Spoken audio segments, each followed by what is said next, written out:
It's The Journey with drug and alcohol attorney Mark G. Astor. Good afternoon, everybody. Welcome to another edition of The Journey. I always say that this is a special show, but this is a special show because I've got just a special guest, Susan Ford Bales, who is the daughter of Betty Ford and former President Gerald Ford. And I heard her speak at the NAATP conference a couple of months ago, where you talked about the book that you co-wrote, right, with the other author? It was co-written? I wrote the foreword. Right, and also lots of the research. And I was really impressed. But before that, a couple of months before that, I'd been to a Michigan alumni event, and I'd heard the story about your dad and Willis Ward, who was an African-American player at Michigan at a time when being an African-American athlete wasn't a particularly popular thing, and he was a good friend of your dad's, and I think until the day that he passed away. And also was your dad's, from what I read, was your dad's roommate when the team traveled. So, and I sort of, before we started to record, I sort of told you I had a bit of a soft spot for your dad after hearing that story. It reminded me a lot of my own dad. And as I also share with you, that the audience never gets to see this Michigan flag in my office, but on one side of the office is a photograph of my dad, and he keeps an eye on me. And on the other side is the flag. So everybody knows I'm Wolverine. If they didn't already know that, it's not that I'm shy about it. So I'll share one little story with you, and we'll start to talk. But my father. I came here from England in '87. I ended up going to Ann Arbor. I actually went to visit a friend up there and just fell in love with the place. But my father, who knew nothing about college football, knew very quickly that I was passionate about Michigan football. So I get emotional talking about my dad, a bit like you do. And he used to keep check of the score, and if the team lost, he'd call me out and say, "What happened to your team? What's going on?" But then every year, at the end of every season, he would ask me one question, and it would be the same question every year. And he'd say, "So, you guys going to the Rose Bowl this year?" He didn't know what the Rose Bowl was, but he knew that it was important to me. So I thought I'd share that with you. So do you think we're going to the Rose Bowl this year? I don't know. The first two games we didn't look very good, but I'm an eternal optimist, and I want to believe that we can win a national championship with Jim Arbor, because he bleeds maize and blue, maybe as much as your dad did. I mean, so yep. I want to see him win a national championship. I do. I want to see him do it for Michigan, so, as opposed to anybody else doing it. So I hope that's what happens. So I know there was a lot of jumping up and down about getting rid of him at the end of the year, and I don't think that's the answer. I think that Jim Arbor hates losing as much as anybody else does, especially when Michigan loses. So I don't think getting rid of him is the answer. I think he deeply cares and loves Michigan. So with that said, so I want to know something. So I heard you speak, and so I want to talk about, so you're the daughter of a former president, but the whole sort of backstory behind this was really incredible, because your father was, I know he served in the military, and then I guess he had an opportunity to run for Congress, and was a congressman from Detroit, right? He was a congressman from Western Michigan, the Grand Rapids area, not Detroit area. Okay, so, and then the whole Watergate scandal took place, and the next thing you know, he's the vice president of the United States. That's crazy. You got to go back even another step. He was a congressman for 25 years before he even became vice president, and the reason he became vice president is Spiro Agnew resigned as vice president. And so Carl Albert and Tip O'Neill and all of those people went to Richard Nixon and said, "You've got to pick Jerry Ford," because Jerry Ford was not Nixon's pick for vice president.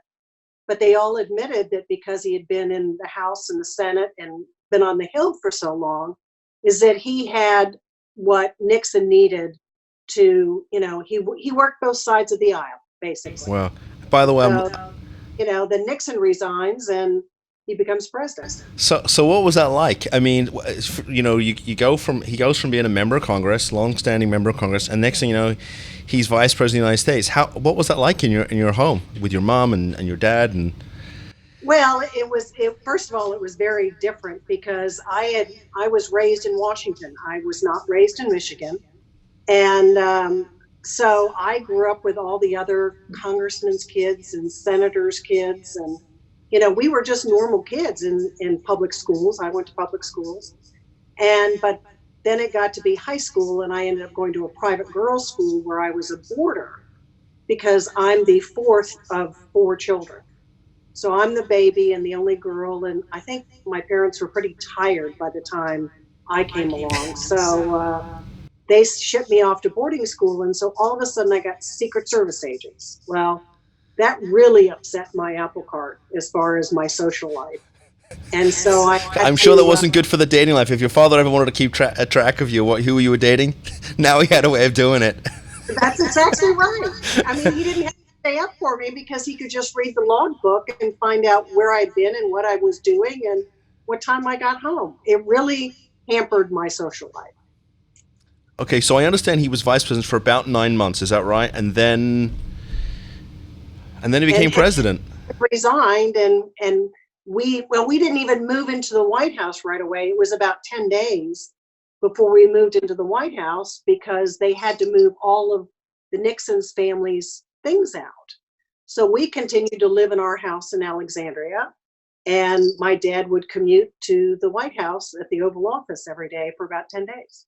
I saw a great photograph when you did the when you spoke at the NAATP conference. There was a photograph of your dad sitting at the kitchen table, and basically it was like your kitchen became like a little White House. Like he was literally running the White House out of your kitchen. Well, he was. And, he was probably toasting his English muffin or cutting his grapefruit because my mother was not an early riser and my dad was an early riser. So my dad would get up and fix his own breakfast and read the newspaper in peace and quiet before he got in the car to head over to the White House. So he was a pretty simple, ordinary man. I know. That's what struck me about, reading about him and hearing about him. I'm like, he just seems like the kind of guy you'd have next door living to you. He just happened to become president. Well, it is. And that's pretty much the way our whole family is. I mean, I live in Texas now, and they're like, but you lived in the White House. And I said, yeah, but I have to put my pants on too. I have to do everything that everybody else does. And so there's nothing special about me. I've been to a couple of really special things, and you still have to live your life. So you guys all move into the White House. Let's talk a little bit about your mom, because I know that was the focus of the book, and wow, what an incredible lady she was. Really amazing. A bit like, I'd say she's a bit like my mom, but she reminds me of my mom too. And so what was life like? I mean, especially for your mom, all of a sudden she's first lady. How'd that affect things? Well, my mother was my parents were 30 and 35 when they got married. So they got married later in life for that generation, I guess is the best way. And so my mother was a working woman. She worked at Herpelsheimer's in Grand Rapids and was a model and supported herself. And so when they decided to have children, she gave up her profession and to be a stay-at-home mom. And at that point, my dad was a congressman. So she was up on the Hill working with him and giving tours to people who would come from the district and come to the Capitol. And so she would help give tours of the White House and the Capitol. And she was involved in his profession. And but she loved fashion. She got very involved in the Senate wives and the House wives did fashion shows for the Red Cross. And back in those days, they rolled bandages, which is, of course, something you don't do anymore. But she was involved in volunteer work, and that was her life. So the sort of the thrust of the talk that you gave at the conference was your mother's battle with alcohol. So when did that begin? Well, I have to say, I can't say there was a magic moment that happened or a day that everything changed. My parents grew up in the era of cocktails before dinner, and they would have a martini before dinner and sit on the patio or sit in the living room and talk and catch up with each other. But my mother had fallen, and I don't even know how old I was, and pinched a nerve in her neck. And so she was given painkillers. And so she took those painkillers. And if anybody has ever had serious pain in their neck or whatever, you took them. And, the doctor said to her, you know, don't let the pain get ahead of you. Always take them, which we all know is good advice, but I think she probably took it to the degree that didn't need to happen. And who knows? I mean, we don't know if my mother had the gene for addiction. As we know, that is part that's out there. Yeah, absolutely. So unfortunately, your dad lost the election. So where did you all go to live after that? When he lost the election, we moved to Palm Springs, and so they moved to Palm Springs. I was still in college, and they were building a house in Palm Springs, and so they rented a house while they were building the house. And she had left longtime friends in Washington, and it was just one of those things that I think she felt very lost in a city where she didn't know anybody. And dad was traveling. He was off doing, board meetings and playing golf, which, he had pretty much not played a lot of golf during his 25 years. And so I think he was trying to make up for some lost time. So it was a very lonely, lonely time. And she had pain. And, she also had doctors who didn't say no to her. And so she had lots of prescriptions and she took advantage of it. Yeah, I mean, one of the things that was sort of seemed to really resonate with me was, it was like she went from like this high of like basically your dad became vice president, then president, and they were in the White House for, I think, was it 2.5 years? Am I right about that? And right. then all of a sudden it was all over. I mean, it had to be emotionally just devastating for your mom. It had to be. Well, I'm sure it was. I never spent any time talking to her about it. I can only, read her book and her words and try and comprehend what, is out there. If it was me, yes, absolutely. I mean, you've gone from one lifestyle to another. They were busy writing books. They were busy building a house. She was busy doing breast cancer work because, she was a breast cancer survivor. She had plenty of things to keep her busy, but I think the loneliness, I mean, we all know we were not made to be alone. I mean, that's just not our purpose. We weren't made that way. We were made to, belong and that sort of thing. And I think she was very much alone out there. Well, so when did the alcohol issue really sort of take a hold of her? When did it become a real problem to the point where you guys decided to take action? Well, when I came home from college, I noticed the biggest change. And I think because I didn't see her on a day-to-day basis, like I had before, is when I came home from college and I was like, whoa, this is different. This is, she's not the same person. And so I talked to my dad and he said, well, see what you can find out. I had never heard about AA or anything like that. I didn't, at the time I was 19. And so I happened, as luck would have it, one of my doctors was a recovering doctor. And I spent the day with him doing some photography for him for a kids recovery center, and did the typical when we were in the car of, hey, I've got a friend who I think mom has a problem with drinking, and where do I tell her to go and what do I tell her to do and everything else. And he also saw my mother as a patient, and he looked at me and he said, you're talking about your mother, aren't you? Well, the tears began and, I was like, yeah. And so he was really the key that unlocked all of the secrets that we needed as a family. Do you think back then there was a terrible sort of stigma, almost a shame in even talking about it? Oh, absolutely. I think the stigma and the shame has gotten better, but it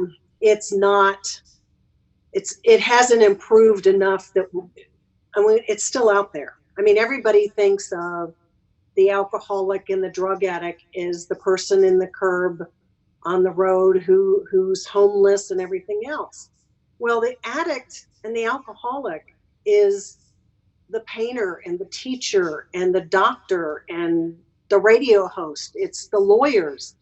It's everybody. There's no one profession that it hasn't touched. And we've got to change the way the public looks at it. I'm so glad And, you said that. I mean, really the am. opioid crisis has helped immensely, and I don't wish it on anybody. But still, the majority of the people who need treatment are alcoholics.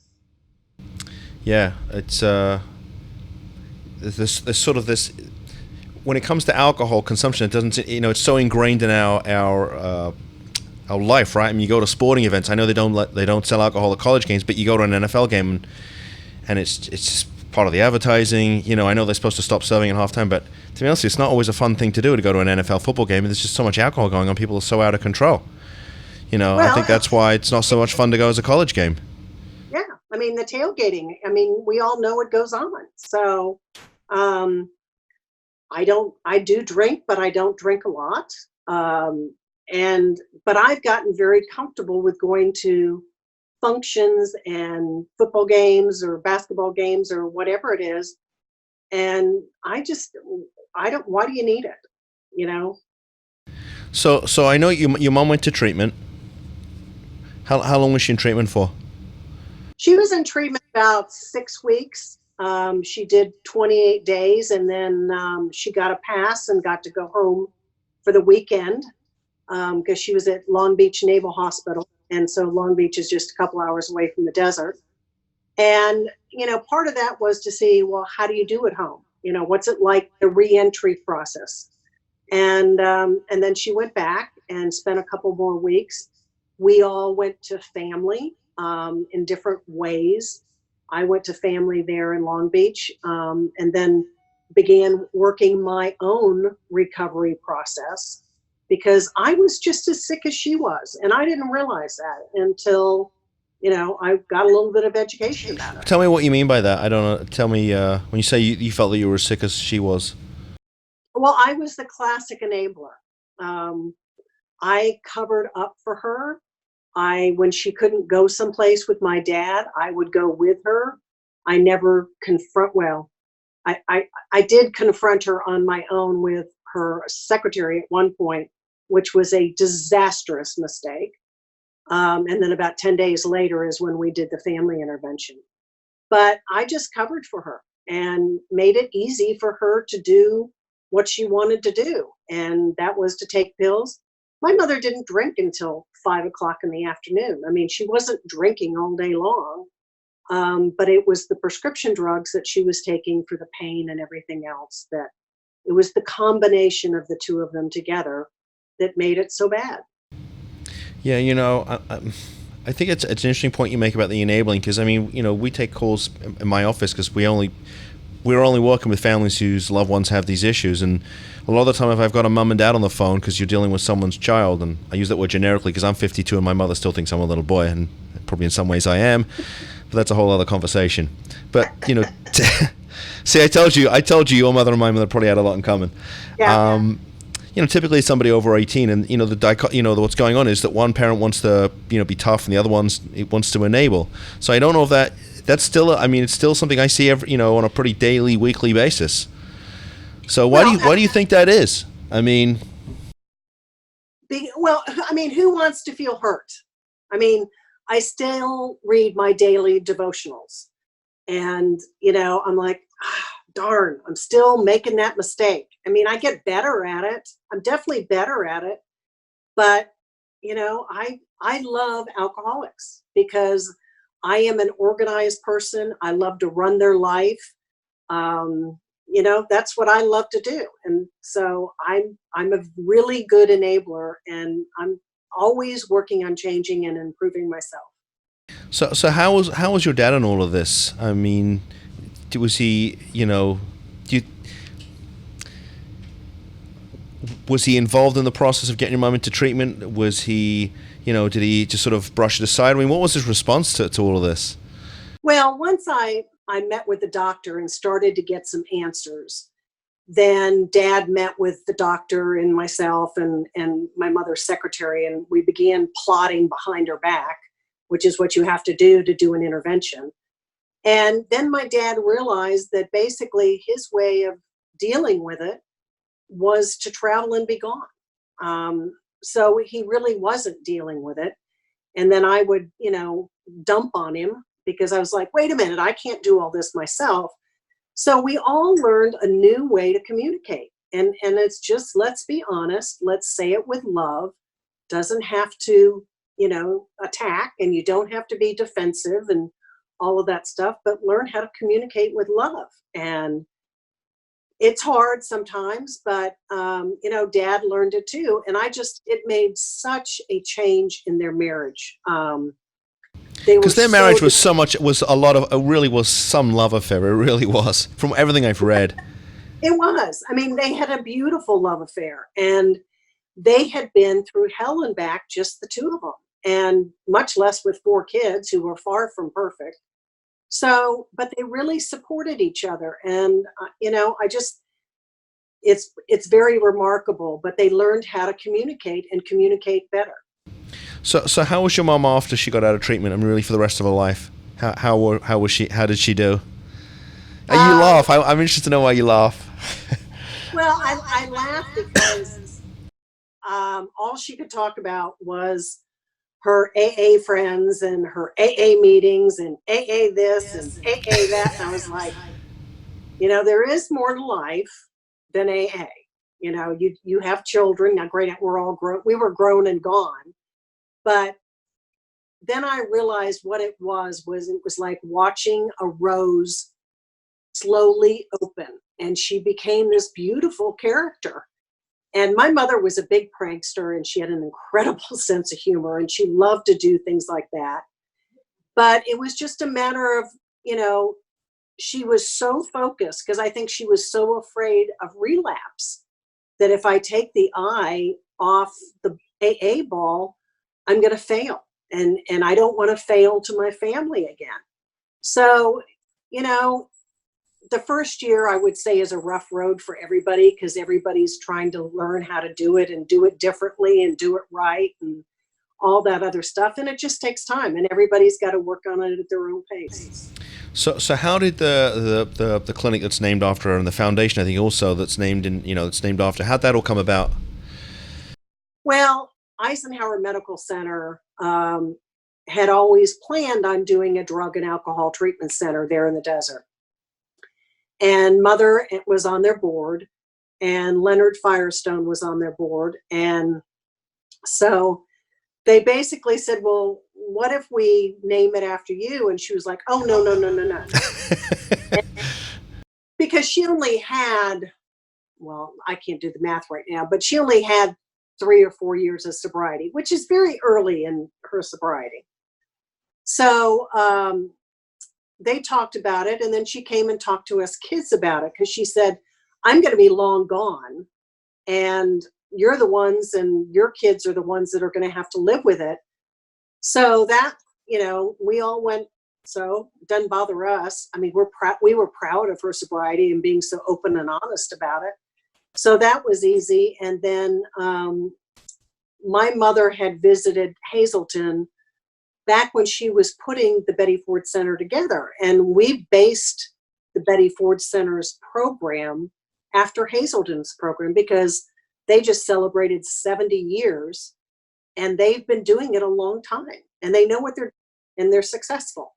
So the merger was an easy merger, and it's been great to be able to support each other, because the whole drug and alcohol business, because it is a business, is changing. And it's changing because of insurance and parity and all kinds of things.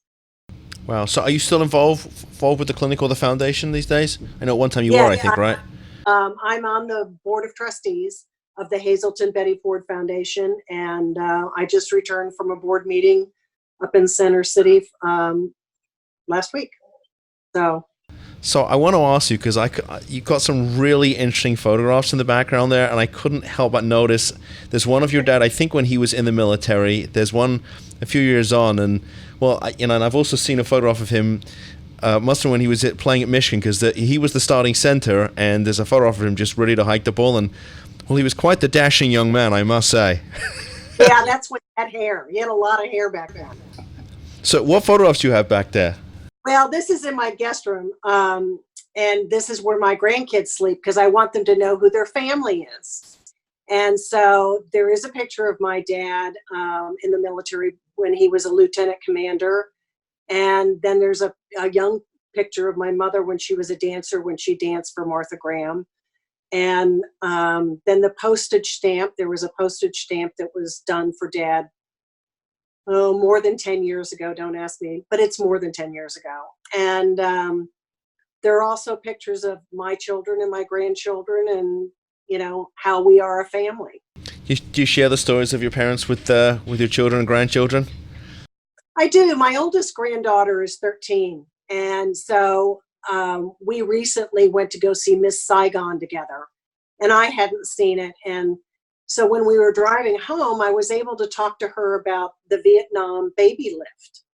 And because that's all when Miss Saigon is based upon, and the baby lift, and how her great-grandfather was involved in that baby lift, and showed her pictures of Grandpa holding these Vietnamese babies that were orphans and that sort of thing.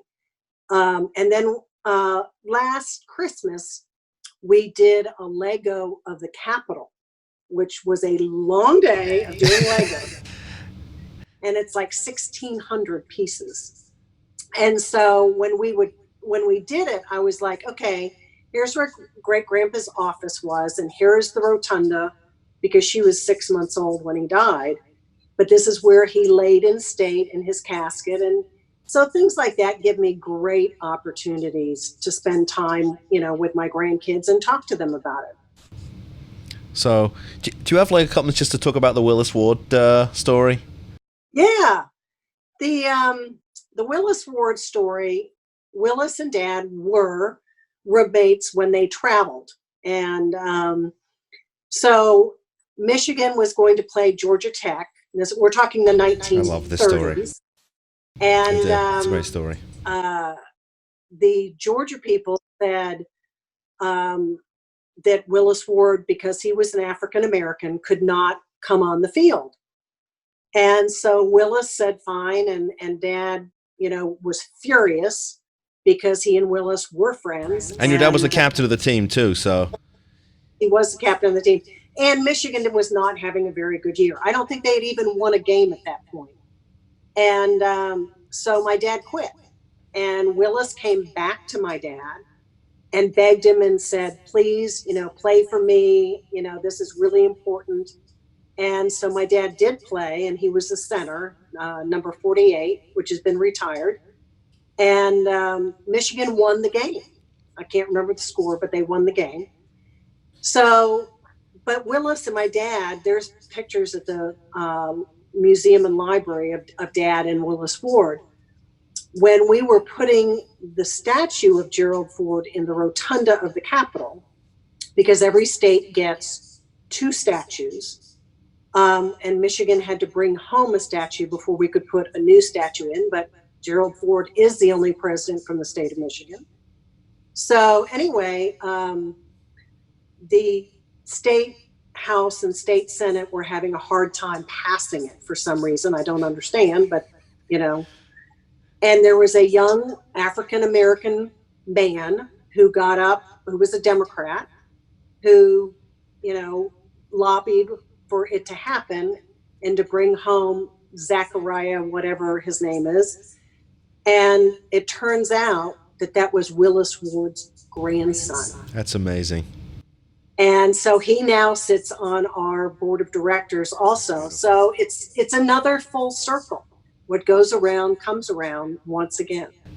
I heard that story, and it just so resonated with me. I think it just spoke volumes about the kind of before your father even got involved in politics, just the kind of man that he was. He was just really principled, and And what's interesting is, so the coach, Fielding Yost, there's, the ice arena is named after him, and, he's sort of a cult icon at Michigan. And then I heard the story, and I said, wow, how do they ever name the ice arena after this guy when he, he could have said to the coach at Georgia Tech, listen, these are my guys. They're either playing or we're not playing you. But he didn't. He capitulated to Georgia Tech, and Willis Ward didn't get to play in that game. So I thought it was interesting. And also I didn't realize this, but your dad was captain of 2 national championship teams at Michigan. I thought that was very interesting. Yes. So, wow, I'm so character, put it that way. He was. I'm so grateful that you took a little time out of your day. I was so excited to reconnect with you, and I don't know if you remember this, but after you spoke in DC, I came up to you and I think I made a point of telling you that I was a Michigan grad. Yeah. Something I'm kind of proud of. So, thank you so much for coming on. And I don't know if there's anything we can do. If you're ever in Florida, maybe you'll let my partner and I take you to lunch or whatever. And there's anything I can do for you, I appreciate that. Well, the biggest thing I want to try and get to next year, not this year, is I got to get back to Ann Arbor to a game. So. Yeah, I went last year for homecoming, and it was the first time I had been back in many years, and I said, wow, I miss this. I miss being connected to the school. So I'm still hopeful that I'll get up there. I kind of want to go for the Notre Dame game because it's a night game, and I've never been in Ann Arbor for a night game. Because when I was in school there, which was the late '80s, they used to. It was when the stadium didn't look like a stadium. They used to wheel these lights in, and they sort of stand over the over Michigan Stadium. Now we actually have a real stadium with real lights, and so they can have night games. So, well, one of my very favorite memories during my dad's services and all of the things is when we left Washington after the service at the National Cathedral, and we're on Air Force One, and so we were headed to Grand Rapids. And the pilot took us to Ann Arbor and tipped the wings over the big house. And so we have a picture of Air Force One tipping the wings over the big house on our way into Grand Rapids. It's amazing. Yep. I think this is the most moved I've been for any of the shows we've done, Jay. Just talking about Michigan. So thank you, Susan. It was really, it was a pleasure. Thank you so much. Thanks for inviting me. And go blue. Yes, go blue. Thank you. So, folks, thank you. That was a moving show for me, just because people know how excited I am about being a Michigan Wolverine, and I think we might have to keep that flag in the background because I just get excited just seeing it on the screen. Anyway, don't forget to like us and subscribe to us on YouTube, Facebook, all the other platforms we're now on. If you need to get a hold of us, you can obviously find us on the web, drugandalcoholattorneys.com. You can email me, mark@drugandalcoholattorneys.com, or you can just call me, 561-419-6095, 24/7. So that's 7 days a week, 24 hours a day. If you need help, please call us. And thanks again. Don't forget to tune in until next week. Very good. Wow.